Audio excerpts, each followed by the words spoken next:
Good morning बच्चों। तो देखिए कल हम कहाँ तक कर चुके थे। 4.3 प्रश्नावली कर ली थी। तो आज आगे अगला टॉपिक जो हमारा है वो क्या है ज़रा देखना। काफ़ी महत्वपूर्ण है और आसान भी है। बस आपके ऊपर है कि समझते कैसे हैं। ठीक है, तो देखते हैं क्या है। सबसे पहले देखिए उपसारणिक और सहखंड ये दोनों निकालना सीखना है। हमारे पास एक सारणिक था, इसके लिए एक तो हमें क्या निकालना है उपसारणिक, और दूसरा क्या निकालना है सहखंड। यानी उपसारणिक को माइनर कहेंगे, सहखंड को कोफैक्टर कहेंगे। काफ़ी आसान है, जो आप करते आ रहे हो वही है। बस याद रखना कि जो हम सीख रहे हैं उसको ध्यान में रखना। ठीक है, चलिए देखते हैं फिर है क्या आखिर आगे। तो आज का जो शुरू है ये यहाँ से है। सबसे पहले माइनर निकालना, यानी हम उपसारणिक निकालना सीखते हैं। इसे m से दिखाते हैं, ठीक है। सहखंड को a से दिखाते हैं, ये याद रखना। पहले फिलहाल देख लो उपसारणिक निकालना। जैसे एक उदाहरण से समझते हैं। 19वां उदाहरण है। डेल्टा बराबर ये दिया गया है आपको एक सारणिक। इसके लिए अवयव 6 जो है इसका उपसारणिक निकालो कह रहा है। जो अवयव 6 दिख रहा है आपको, कहाँ पर दिख रहा है, ये रहा। इसका उपसारणिक निकालना है। तो ये आप निकाल चुके हो, ठीक है। बस नाम दे दिया गया है इसे। सारणिक मतलब बड़ा, उपसारणिक मतलब उसका छोटा हिस्सा। तो यानी 6 के लिए अगर आप निकालोगे तो 6 से बनने वाली पंक्ति और स्तंभ को छिपा दोगे। जो बचेंगे बस उसी को हल करना है। क्या बचा, 1 2 और 7 8 ये बचे। इसको हल कर दीजिए, आपका उत्तर आ जाएगा 1 2 7 8। समझ गए। यानी 6 का निकालना है तो 6 अवयव कौन सा है, A11 A12 A13 A21 A22 A23 है ये। तो इसका जो उपसारणिक निकलेगा वो M23 निकलेगा। जिसका निकाल रहे हो ना वही नीचे आएगा, और M से दिखाते हैं हम उपसारणिक को। ठीक है, तो M23 निकालेंगे आप। क्या करेंगे उसके लिए, उससे बनने वाली पंक्ति और स्तंभ छिपाओगे, जो बचेगा उसको लिखोगे और इसको हल करोगे। 8 1 का 8 माइनस 7 दूनी 14 यानी -6। ये आ गया हमारा आंसर। ऐसे हमने 6 के लिए निकाला नहीं, ये तो आप चाहो तो 1 के लिए भी निकाल सकते हो, 2 के लिए भी, इसके लिए भी, हर किसी के लिए निकालोगे तो उससे बनने वाली पंक्ति और स्तंभ को छिपाकर सीधे आप उसको हल कर दोगे। ठीक है, तो समझ गए होगे, काफ़ी आसान है। अब सहखंड की बात आती है। सहखंड को ए से दिखाते हैं, ठीक है। और सहखंड को ए से दिखाते हैं। इसको निकालते कैसे हैं, इसको निकालते समय काम वही होना है। जैसे आप अगर एक का निकालोगे सहखंड, तो उसके लिए क्या करोगे आप, ए के लिए जब निकाल रहे हो तो साथ में एक चीज़ ध्यान रखोगे, आप पंक्ति स्तंभ को छिपाओगे ही, लेकिन A1 जो है ये कौन सा इसका स्थान है, 11वां। A11 है तो -1 की घात 1 + 1 इसमें साथ में जोड़ दोगे, गुणा। अब जो बचा ये 5 6 8 9, इसको हल कर लोगे। बाकी लेकिन आगे पर क्या आ रहा है सहखंड में, ये यहाँ पर ये चीज़ भी आ रही है, इसका चिन्ह वाला। और उपसारणिक में चिन्ह नहीं आ रहा था, बाकी वाला हिस्सा आ रहा था। अब ध्यान देना कि जो ये वाली चीज़ है ये क्या है, ये तो उपसारणिक है ना, यानी इसको तो M11 बोलते हैं। तो यानी ये जो -1 की घात 1 धन 1 गुणा M11 करोगे अगर, तो इससे आपका क्या आ जाएगा, सहखंड आ जाएगा। यानी जो इस सूत्र बना है ये ए आई जे, ए से दिखाते हैं, मैंने बोला इसको नाम को फैक्टर है, दिखाने का इसका तरीका ए है। ठीक है, तो ए आई जे बराबर -1 की घात I + J इंटू एम आई जे होता है। यानी जो आप ये ऊपर निकाल चुके हो ना उपसारणिक, इसमें अगर आप क्या करोगे, चिन्ह को भी ले लो -1 की घात वाला, तो उसे हम बोलते हैं सहखंड या ए आई जे। करके देखते हैं। सारणिक निकाल ये दिया है आपको, इसके सभी अवयवों के सभी अवयवों के उपसारणिक एवं सहखंड निकालने हैं, सब निकालने हैं, उपसारणिक भी और सहखंड भी। अब आपको अच्छे समझ में आएगा जो आपने ऊपर सीखा। उपसारणिक करते वक्त आप इसको जब करोगे, जब आप एक का निकाल रहे हो, इसका स्थान A11 है तो M11 होगा इसके लिए। और इससे बनने वाली पंक्ति स्तंभ छिपाओगे तो बचा 3, तो ये आपका उत्तर। जब आप M12 निकालोगे, ठीक है, तो उस समय क्या होगा, M12 से बनने वाली, देखो M12 निकालोगे तो इससे बनने वाली पंक्ति स्तंभ हटाओगे 4। ऐसे जब आप M13 निकालोगे, इसके लिए मतलब M21 निकालोगे, ठीक है ये, तो इससे बनने वाली पंक्ति स्तंभ छिपाओगे -2। और जब आप M22 निकालोगे, पंक्ति स्तंभ छिपाओगे और 1 जो बचा, हो गया 2 गुणा 2 में। ऐसे ही अब जब आप सहखंड निकालोगे, तो इसमें आप ये चीज़ तो निकाल चुके हो ना ऊपर, दोबारा करने की ज़रूरत नहीं है। आप जब A11 निकालोगे तो -1 की घात जो ये है इसी को लिखोगे 1 धन 1, और गुणा इसी का A11 का ही जो आपने उपसारणिक निकाला था M11 वो। ठीक है, तो -1 की घात 1 + 1 तो प्लस ही होता है। ठीक है, 2 आएगा, -1 की घात 2 बराबर 1 ही होगा। और M11 ऊपर निकाला है 3, उसको रख लोगे आप यहाँ। ठीक है, तो 3 ही आ जाएगा। ऐसे A12 निकालोगे तो -1 की घात 1 + 2 और M12। ठीक है, सूत्रों से बनाया है हमने। m12 की जगह 4 रखोगे, लेकिन -1 की घात 3 होता है, -1 और 4 गुणा होगा -4 आएगा। ऐसे a21 निकालोगे जब, तो -1 की घात 2 + 1 m21, तो ये माइनस आएगा शुरू में, -1 की घात 3, और m21 की वैल्यू है -2 रखेंगे, तो -2 और माइनस कितना हो जाएगा, +2। उसके बाद जब आप a22 निकालोगे तो -1 की घात 2 + 2 m22 हो जाएगा। m22 ऊपर से रखोगे और -1 की घात 4 होता है +1, तो यानी एक गुणा धन वाला करोगे तो एक ही आएगा। तो इस तरह से आपने उपसारणिक और सहखंड दोनों निकालना सीख लिया। उपसारणिक में चिन्हों का ध्यान नहीं रखना पड़ता, सहखंड में चिन्ह का ध्यान रखना पड़ता है। ठीक है भाई, इतना ही सा है, कोई भी टफ काम नहीं है, अभी तक सब यही करते आ रहे हो। 2 गुणा 2 में सीख लिया, 3 गुणा 3 में भी करते हैं। फिर चलिए 3 गुणा 3 में कह रहा है कि ये आपको एक दिया है सारणिक, 3 गुणा 3 है, 3 पंक्तियां हैं और 3 स्तंभ हैं इसके। तो इसके लिए आपको a11 का उपसारणिक भी निकालना है और सहखंडज भी। यानी a11 के लिए उपसारणिक क्या होगा, m11, और सहखंड क्या होगा, a11, ये दोनों निकालने हैं। और a21 के लिए भी यही काम करना है, यानी m21 और a21, यानी ये 4 चीज़ें आपको निकालनी करते हैं। पहले इसके लिए उपसारणिक निकालते हैं m11। वो क्या होगा, पहली पंक्ति, पहले अवयव के लिए पहली पंक्ति और पहला स्तंभ छिपेगा, ये बचा हुआ ये आएगा। हल करना आता है, ये दोनों गुणा होते हैं, माइनस ये दोनों गुणा होते हैं। अब ये हल हो नहीं सकता तो इतने पे छोड़ दोगे। उसके बाद इसी के लिए आप क्या निकालोगे, सहखंड, तो a11 ये निकालोगे, a11 निकालोगे तो -1 की घात 1 + 1, क्योंकि इस पर चिन्ह देखना पड़ता है, गुणा m11, तो -1 की घात 1 + 1 यानी 2, यानी -1 की घात 2 कितना होगा, एक ही हो जाएगा। तो फिर m11 की जगह ये रखोगे, गुणा 1 करोगे तो यही आ जाएगा। उसके साथ ही m21 निकालोगे जब, तो m21 निकालते वक्त क्या होगा, 21 से बनने वाली पंक्ति और स्तंभ हटाओगे तो ये बचेंगे 2 ऊपर के और 2 नीचे के, ये लिख दिए हमने। अब इसे हल करोगे, ये दोनों गुणा होंगे, माइनस ये दोनों गुणा होंगे, हल हो नहीं सकता, इतने पे छोड़ देंगे। इसी के लिए आपको a21 भी निकालना था, तो -1 की घात 2 + 1 किया, गुणा m21, तो -1 की घात 2 + 1 जो होता है 3, यानी -1 की घात 3 करेंगे तो वो +1 आएगा, मतलब -1 आएगा। तो -1 यहाँ बाहर रख दिया हमने, और अंदर m21 की जगह ये रख दिया। फिर ये माइनस अंदर गुणा होगा तो इसको माइनस कर देगा और इसको प्लस कर देगा, इसके आगे हल हो नहीं सकता। तो यही आपका उत्तर, समझ गए। बस ये चीज़ें निकालनी सीखनी है आपने, इनका प्रयोग देखेंगे अभी, ठीक है। अगला सारणिक ये है, इसके अवयवों के लिए आपको उपसारणिक और सहखंड निकालना है। यानी इसके 9 अवयवों के लिए 9 बार आप उपसारणिक निकालोगे और 9 बार सहखंड निकालोगे, समझ रहे हैं। दूसरा काम, इस चीज़ को सत्यापित करिए, यानी a11 को a31 से गुणा करो, a12 को a232 से, a13 को a33 से। यानी ये a11, a12, a13 तो पहली पंक्ति के अवयव हैं, और a31, a32, a33 क्या है, तीसरी पंक्ति के सहखंड हैं। यानी पहली पंक्ति के अवयवों को तीसरी पंक्ति के सहखंड से गुणा करने पर उत्तर आपका 0 आना चाहिए, इसको सत्यापित करना है।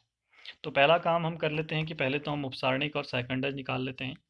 तो देखिए, जैसे हम उपसारणिक निकालने गए तो हमने m11 निकाला पहले के लिए, तो क्या हुआ, ये पहला अवयव ये और ये हटेंगे, तो ये वाले आएंगे चारों, इनको लिख लेंगे, ये लिखा, हल किया, -0 ही आएगा, -20 आ गया। इसके साथ साथ ही a11 भी निकाल लिया। आप जानते हो a11 -1 की घात 1 + 1 प्लस ही होता है, और गुणा m11 करोगे तो -1, मतलब 1 गुणा -20 -20 आ जाएगा, ठीक है। अगला, जब आपने m12 निकाला तो फिर से आपने m12 वाले अवयव को देखा, पंक्ति स्तंभ छिपाए, 6 1 और 4 7, ये लिख लिए, गुणा किया, 6 7 -42 -4 -46। साथ में आप a12 भी निकाल लो इसके लिए सहखंड, तो ये 1 + 2 3 होता है, तो और 3 मतलब क्या, विषम संख्या आ रही है तो ऋणात्मक चिन्ह आएगा, ऋणात्मक चिन्ह को आप इस 46 -46 से गुणा करोगे तो 46 आ जाएगा। ऐसे ही हमने अब आपको तो करना है बाकी, ये m13 m21 बाकी देख लेना आप, m12 ये इतने अवयव, ठीक है, और मिलाते भी जाना। उसके बाद m23 m31 m32 और m33, ये सारे 9 के 9 अवयवों के ये भी निकालोगे, साथ में सहखंड भी निकालोगे। तो ये किया हुआ है मैंने, बाकी आपको समझाया है, और आपको करते हुए चेक करते हुए जाना है क्या क्या उत्तर आ रहे हैं सबके। माइनस की भी गलती होगी तो आपका प्रश्न गलत माना जाएगा, कहीं पर भी गलती करनी नहीं है, ठीक है। जब ये कर लोगे तो उसके बाद आगे बढ़ेंगे, दूसरे पार्ट पे A11 A31 A12 A32 A13 A33 बराबर 0 दिखाना है। तो LHS में हमने मान रखा, यहाँ पर निकाले हैं, यहाँ से रखे मान। ठीक है, A11 की जगह तो अवयव रख दोगे, A31 की जगह सेकंड का मान रख दोगे, और हल करने के बाद जब हमने हल किया तो उत्तर 0 आ गया, यानी ये RHS के बराबर आ गया और ये सिद्ध हो गया। ठीक है, इतना समझ में आया। अब आपको इस चीज़ से कि ऐसा ही क्यों दिया, A11 के साथ A11 भी दे सकता था, A12 के साथ A12 भी दे सकता था, A13 के साथ A13 भी दे सकता था, तब क्या होता, तो उसको समझाने के लिए मैंने यहाँ पर एक आपको क्वेश्चन की तरह समझाया है। ठीक है, इसको समझना बहुत ज़रूरी है, पेपर में प्रश्न यहीं से आता है। तो अब क्या कह रहा है, आपको एक सारणिक दिया है। अब मैं आपसे कहूँ इसका मान निकालो, तो आप क्या करोगे, आप अपनी नॉर्मल मेथड लगाओगे जो हम करते आ रहे हैं आज तक। पहले वाली एक्सरसाइज में जो सीखा था हमने 4.1 में, कि हम पहली पंक्ति लेके करते हैं एक बार हल। तो A11 लेंगे, उसके साथ में इसको छिपकर ये वाला अवयव लेंगे ये, लेकिन साथ में आपको याद रखना है कि ये भी हमारा होता था जिसको हम लोग बाद में हटा रहे थे, लेकिन ये भी -1 की घात 1+1 लेना पड़ता था। ऐसे ही जब आप दूसरा अवयव लोगे A12, ठीक है, और यहाँ पे भी धनात्मक चिन्ह अगर लगा रहे हो तो -1 की घात 1+2 करना पड़ेगा। अगर ऋणात्मक लगा रहे हो तो इसका मतलब ये चीज़ आप कर चुके हो, और इससे बनने वाली पंक्ति अवयव को छिपा के ये लिख लोगे। फिर तीसरा अवयव लोगे जब A13, तो उसके साथ में भी -1 की घात 1-3 करना पड़ता था, और ये छिपाने पड़ते थे, ये लिखना पड़ता था। बाद में हम लोग इस चीज़ को हटाकर खुद ही अपने हिसाब से 1-1 है तो प्लस का, 1-2 है तो माइनस का, 1-3 है तो प्लस का कर देते थे। लेकिन ये होता ऐसे था शुरुआत में, ये आपको आता था। अब इसी से बनाते हैं, यानी इस सारणिक का मान इसको हल करने के बाद आएगा। ठीक है, यानी सारणिक को हल करने के लिए हमको इस पूरे को हल करना पड़ेगा। तो हमने देखा कि जो A11 है, ठीक है, अब जो ये -1 की घात 1-1 और ये वाली चीज़ है, इसको ही तो हम A11 कह रहे हैं, ऊपर पे सेकंड नहीं कह रहे थे क्या, सेकंड में चिन्ह ले रहे थे और ये भी ले रहे थे, यानी इन दोनों की जगह मैंने A11 रख दिया। ऐसे A12 को ऐसे रहने दिया, और इस और इसकी जगह पर A12 लिख दिया, क्योंकि यही होता है इसका मान। ऐसे ही A13 को ऐसे रहने दिया और इसकी जगह हमने ये लिख दिया। यानी अब इस सारणिक को अगर मुझे हल करना होगा तो मैं ये भी कर सकता हूँ या ये भी कर सकता हूँ, दोनों ही तो सेम है। यानी एक सारणिक का मान निकालने के लिए मैं ये चीज़ करूँ तो उत्तर सही आएगा। ठीक है, अब इससे ज़रा समझो कहना क्या चाह रहा है। वो कहना चाह रहा है कि हमने अगर एक पंक्ति के अवयव लिए A11 A12 A13, और उसी पंक्ति के क्या लिए, सहखंड लिए A11 A12 A13, same same लिए, और पहले को पहले से, दूसरे को दूसरे से, तीसरे को तीसरे से गुणा करके जोड़ दिया, तो जो उत्तर आता है वो उस सारणिक का मान आया था। अब ऐसे ये भी तो हो सकता है कि A21 और A21 plus A22 plus A22, capital वाला, हाँ, बाद में A23 गुणा A23 बराबर भी तो यही मान आएगा इसका ही। ऐसे तीसरी पंक्ति को जब आप लोगे तब भी यही आएगा। तो यहाँ से हमने बनाया कि किसी सारणिक का मान निकालने के लिए उसकी किसी पंक्ति के अवयवों और सहखंडों को गुणा करके निकाला जा सकता है। ठीक है, तो यानी अगर हम पहली पंक्ति डेल्टा निकालना चाहें, डेल्टा को ही सारणिक कहते थे उसका मान, तो उसके लिए हम अगर पहली पंक्ति के तीनों अवयव ले लें और उन्हीं तीनों के क्या ले लें, सहखंड ले लें, गुणा करके जोड़ दें, तो उसका मान आ जाता है। ऐसे ही अगर आप दूसरी पंक्ति के अवयव 2-1-1 2-1-2 2-2, मतलब 2-1-2-1 2-2 2-3 लें और उन्हीं के क्या ले लें, सहखंड लेके गुणा कर दें, तो भी उसका ही मान आएगा सारणिक का।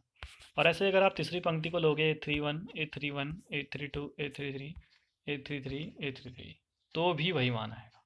यानी यहाँ से MCQ में ये आपको पूछा जाएगा, अभी प्रश्नावली में भी हैगा सही प्रश्न। ठीक है, तो ये चीज़ अब आप सीख गए हो ना।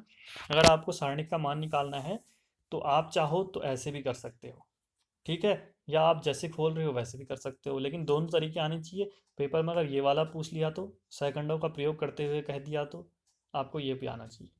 आगे बढ़ेंगे। ऐसे ही एक और चीज़ है, यदि किसी एक पंक्ति के अवयवों को दूसरी पंक्ति के सेकंडों से गुणा कर दोगे, तो अगर जैसा यहाँ पर किया था, ये था, क्या था ये देख लीजिए, एक मिनट, पहली पंक्ति के अवयव से और तीसरी पंक्ति के सेकंड थे, गुणा करके जोड़ रहे थे तो 0 आ रहा था। यानी यहीं से सीखना है हमें। क्या लिखा है यदि किसी एक पंक्ति के अवयवों को दूसरी पंक्ति के सहखंडों से गुणा किया जाए तो मान शून्य आता है। यानी इसमें कई सारे हो सकते हैं, दो मैंने लिखे हैं ये, इसके अलावा भी हो सकते हैं। ठीक है, जैसे पहली पंक्ति के अवयव हैं ये A12 A13 और ये दूसरी पंक्ति के सहखंड हैं, गुणा करा तो उत्तर 0 आया। ऐसे ही आप दूसरी पंक्ति के अवयव ले लो और तीसरे के सहखंड ले लो, या पहले के किसी के भी लो, उसके मत लेना, तो भी उत्तर 0 आएगा। यानी हम सीख गए हैं कि अगर एक पंक्ति है और उसके अवयवों को उसके सहखंडों से गुणा करेंगे तो सारणिक का मान आएगा, और अगर एक पंक्ति के अवयव हैं और उसके अलावा किसी दूसरी पंक्ति के सहखंडों को गुणा करके जोड़ा गया है तो उत्तर 0 आएगा। दोनों याद रखना, पेपर में पक्का यहाँ से कोई ना कोई प्रश्न आएगा। ठीक है, चलिए फिर आगे बढ़ते हैं। प्रश्नावली 4.4 में पहला और दूसरा प्रश्न आपको करना है। क्यों करना है? क्योंकि इसमें आपको सहखंड और सारणिक निकालने हैं। आप इसको देख लो पहले तो। अब ये तो कर ही सकते हो, सारणिक और सहखंड निकालिए कह रहा है, ये दोनों प्रश्नों के, ये तो आसान वाला है।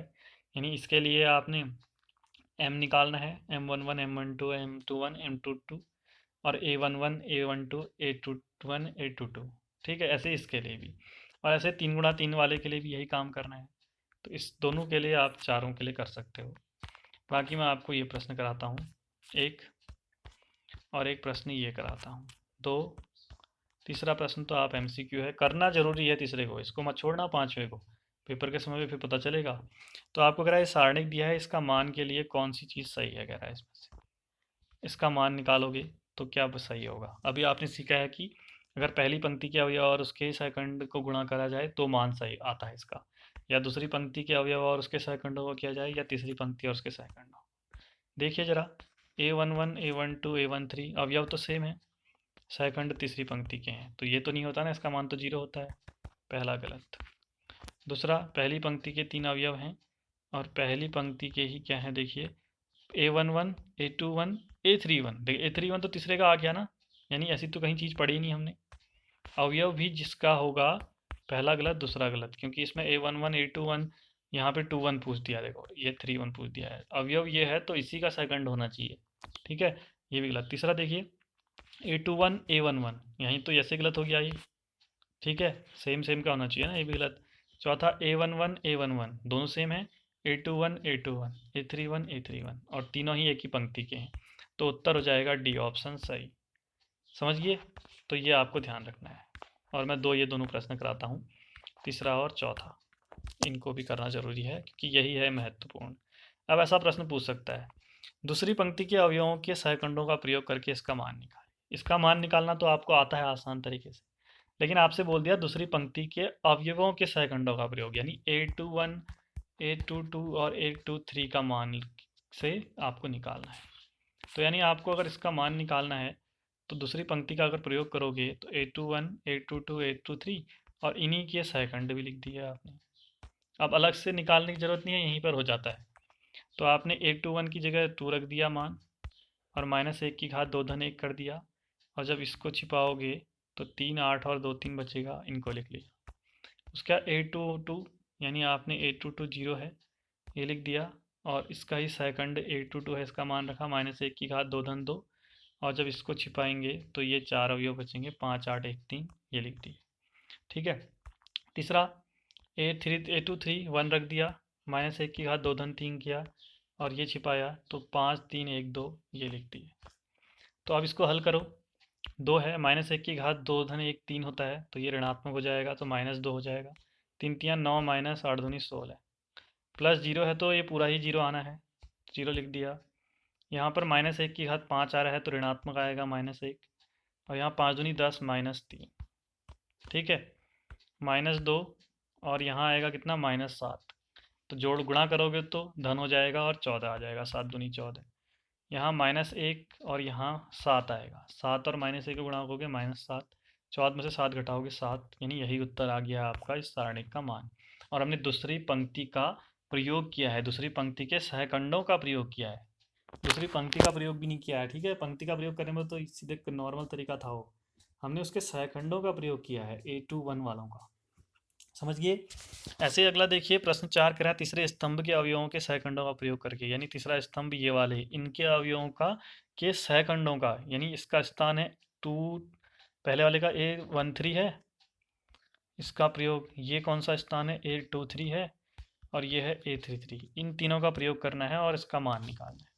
अब आपको पता दिख रहा है कि ये ऐसा प्रश्न तो हम कर चुके हैं, याद है क्यों? क्योंकि हम लोग क्या कर रहे थे, जो हमें पंक्तियों को आपस में करते हुए, ट्रांसफॉर्म करते हुए, इस तरह से हम लोग इसको आसान से आसान बना रहे थे, फिर हल करते थे।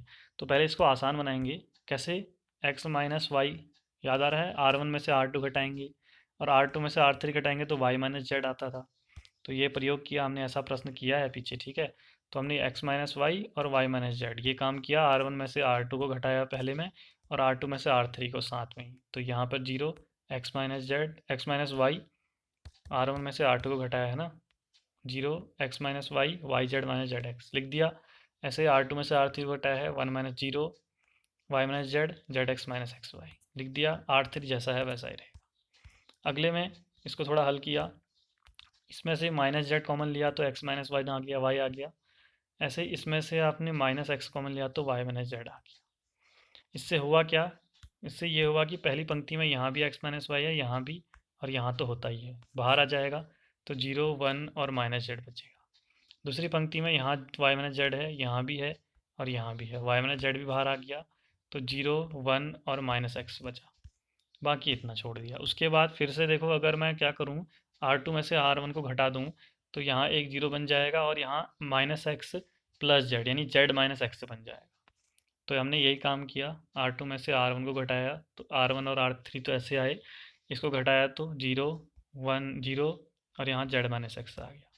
तीसरी पंक्ति को आप देख रहे हो तो इसमें आपको यहाँ भी जेड माइनस एक्स, यहाँ भी और यहाँ भी दिख रहा है, तो आपने बाहर ले लिया तो यहाँ 1 बचा, यहाँ तो 0 0 ही है। फिर आपने अब काम, अब तो किसी ज़्यादा कर नहीं सकते, अब इससे आगे तो कुछ और दिख ही नहीं रहा है। अब हमने तीसरे स्तंभ के सैकंडों का प्रयोग किया, यानी इन तीनों का। तो हमको पता है कि क्या होगा, A13 A23 A23 A33 A33, इनके स्थानों में ही करेंगे, बस आसान है, अब तो करना ही है। तो A13 मान रखा माइनस जेड और माइनस 1 की घात 1 धन 3, इसको छिपाएंगे तो ये वाले अवयव लिख दिए। उसके बाद A23 ये 1 रखा और माइनस 1 की घात 2 धन 3 और इसको छिपाया तो 0 1 1 जेड ये लिख दिया। ऐसे A33 एक्स वाई को रखा और माइनस 1 की घात 3 धन 3, ठीक है। और उसके साथ में क्या किया हमने, इसको छिपाया, जो बचे उनको लिख दिया, ठीक है। ये छिपाए 0 1 0 0 ये लिख दिए, ठीक है। अब तो इसको हल करना है, आसान तरीके से आप हल करोगे, लास्ट में 1 आएगा अंदर, गुणा करोगे तो x minus Y, Y minus Z, Z minus, इसका उत्तर इतना आ गया। अब याद रखना कि आपको ये प्रयोग जरूर करना है, ठीक है, पंक्तियों का आपस में वाला, जहाँ पर करने की ज़रूरत पड़े, जहाँ ना पड़े वहाँ ज़रूरत नहीं, तभी ये उत्तर आएंगे सही। अगर डायरेक्ट कर दोगे तो कभी उत्तर नहीं आएगा ऐसा। अगर मान लो आप यहाँ पर डायरेक्ट कर देते ना, कहते कि चलिए हम ऐसा करते हैं, सीधे ही इसका प्रयोग कर देते हैं, तो हल करने के बाद ना ऐसा उत्तर नहीं आता। क्या आता, इन तीनों का गुणा किया हुआ आता बड़ा लंबा सा, और उसको सही नहीं माना जाता पेपर में, तो आपको नंबर नहीं मिलते, समझ रहे हो। तो ये हो गया हमारा ख़त्म। आपका काम क्या है, पहला प्रश्न दूसरा प्रश्न करना है और पांचवा प्रश्न करना है, साथ में जो मैंने कराए हैं ये सब करने हैं, तभी आपको समझ में आएंगे, ठीक है। कहीं ना आए समझ में तो पूछना। साथ ही साथ कल हम करेंगे एडजॉइंट और इन्वर्स, एक मैट्रिक्स का एडजॉइंट निकालना, एक मैट्रिक्स का इन्वर्स निकालना, यानी एक अवयव का सहखंडज निकालना। सहखंडज तो आज सीखा ही है हमने, इसको थोड़ा और अच्छे से सीखोगे। सहखंड सीखा था, सहखंडज थोड़ा सा अंतर है उसी से मिलता जुलता। और अवयव के व्युत्क्रम निकालना, ये दोनों चीज़ें कल सीखेंगे। तो मिलते हैं कल अगले वीडियो में, तब तक के लिए बाय बाय।